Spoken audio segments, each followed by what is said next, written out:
come to the topic of coping.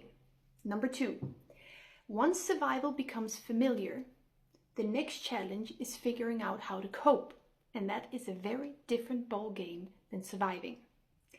Coping is something that you learn because you survive even terrible pain, you survive all the emotional garbage that comes along with it, and you get by from day to day, coping and managing, coping and managing.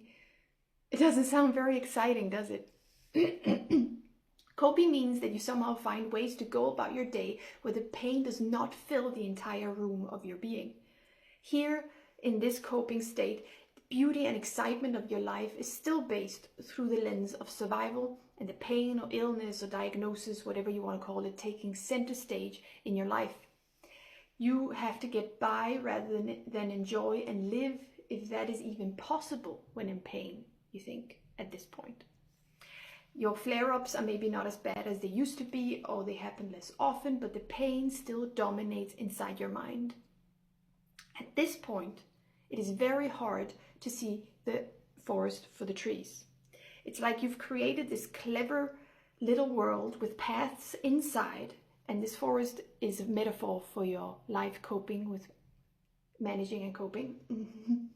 It's a kind of safe habitat. And in this forest, you somewhat safely maneuver around pain without making the pain get even worse and so bad that you go back into the first stage of survival, which was a nightmare.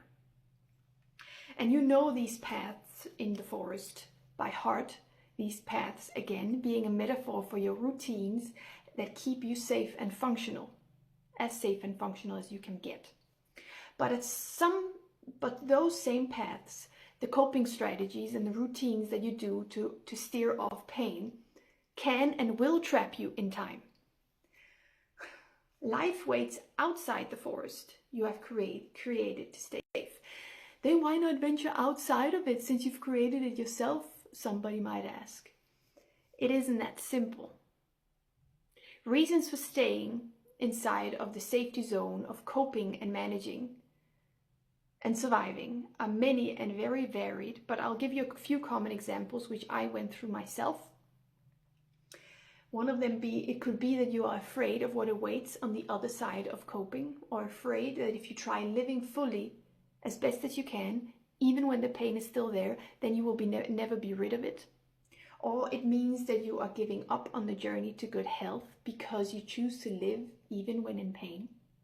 It could and most likely be because you are stuck in a very strong habitual mind habit that has you going in a loop, managing and coping and surviving.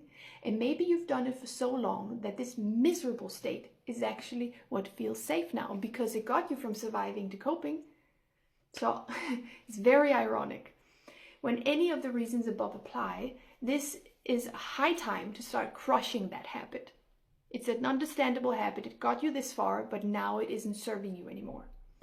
And crushing it will not be done in one go and I just say, okay, now I just venture out of the woods and I'll just try new things immediately. It can shock the system. So what we need to do is we need to kill it, this habit, bit by bit by bit, because otherwise we can overwhelm our system and get even more pain. So trying a new path in your forest and going a bit further to the edge every day, trying something new until one day you simply push yourself out of the habit you had into the next stage of your healing journey. That is key. To get to live with joy while pain is still present in your body, you have to leave behind your habitual tendencies, your coping and your managing, and move beyond them into the unknown where there's more than just getting by and coping daily. And this is a very scary thing to do. This is where many people get stuck when they deal with physical pain. Managing and coping with pain is one thing, but learning to live fully even with pain is something else entirely. And that is the next step towards healing.